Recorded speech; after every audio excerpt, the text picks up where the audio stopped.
Kajian Kitab Al-Hikam, Ibnu Athaillah _ Sakandari. Bagian ke-13. Resiko hati yang keruh. Bagaimana akan dapat bercahaya hati seseorang yang gambar dunia ini terlukis dalam cermin hatinya? Bagaimana berangkat menuju kepada Allah, padahal ia masih terbelenggu oleh nafsu syahwat? Bagaimana akan dapat masuk menjumpai Allah, padahal ia belum bersih dari kelalaian? Bagaimana ia berharap akan mengerti rahasia yang halus dan tersembunyi, padahal ia belum taubat dari kekeliruannya? Penjelasan, 4 tanda hati yang keruh. 1. Gambaran, ingatan, keinginan terhadap benda dunia, seperti harta, wanita, pangkat jabatan. 2.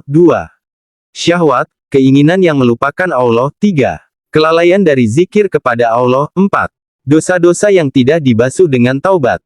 Seorang murid yang ingin wusyul kepada Allah harus membersihkan dari 4 perkara tersebut. Karena berkumpulnya dua hal yang berlawanan pada saat bersamaan dalam satu tempat dan waktu itu mustahil tidak mungkin, sebagaimana berkumpulnya antara diam dan gerak, antara cahaya terang dan gelap. Demikian pula cahaya iman berlawanan dengan gelap yang disebabkan karena selalu masih berharap kepada sesuatu selain Allah. Demikian pula mengembara menuju kepada Allah harus bebas dari belenggu hawa nafsu supaya dapat sampai kepada Allah Azza wa Jalla. Allah berfirman, bertakwalah kepada Allah dan Allah akan mengajarkan kepadamu segala kebutuhanmu.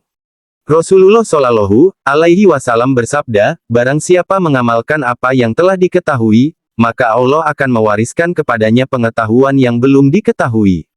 Imam Ahmad bin Hambal radhiyallahu anhu bertemu dengan Ahmad bin Abi Hawari dan berkata, ceritakanlah kepada kami apa-apa yang pernah engkau dapat dari gurumu Abu Sulaiman. Jawab Ahmad bin Abi Hawari, bacalah subhanallah tapi tanpa rasa kekaguman. Setelah dibaca oleh Ahmad bin Hambal, subhanallah, maka Ibnu Hawari berkata, aku telah mendengar Abu Sulaiman berkata, apabila hati, jiwa, manusia benar-benar berjanji akan meninggalkan semua dosa, niscaya akan terbang ke alam malakut, kemudian kembali membawa berbagai ilmu yang penuh hikmah tanpa memerlukan lagi guru. Ahmad bin Hambal setelah mendengar keterangan itu langsung ia berdiri dan duduk di tempatnya berulang-ulang sampai 3 kali, lalu berkata, belum pernah aku mendengar keterangan serupa ini sejak aku masuk Islam. Ia sungguh merasa puas dan sangat gembira menerima keterangan itu, lalu ia membaca hadits, men amila bima alima warotsahullahu ilma malem yalam. Barang siapa yang mengamalkan apa yang telah diketahui, maka Allah akan mewariskan kepadanya pengetahuan yang belum diketahui. Wallahu alam, semoga kita diberi KEMAMPUAN untuk menyikapinya.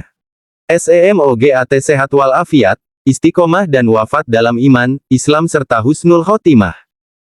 Sholawat Nurid Zati. Mari sampaikan Al-Fatihah kepada Nabi Muhammad SAW, para sahabat dan keluarga beliau, untuk Syekh Abdul Qadir Jailani, Syekh Ibnu Athaillah Sakandari, Syekh Hasan Maulani, juga untuk kedua orang tua, GURUMURSYID dan semua MUSLIMIM Muslimat. Bersambung ke seri 14. Insya Allah, semoga usia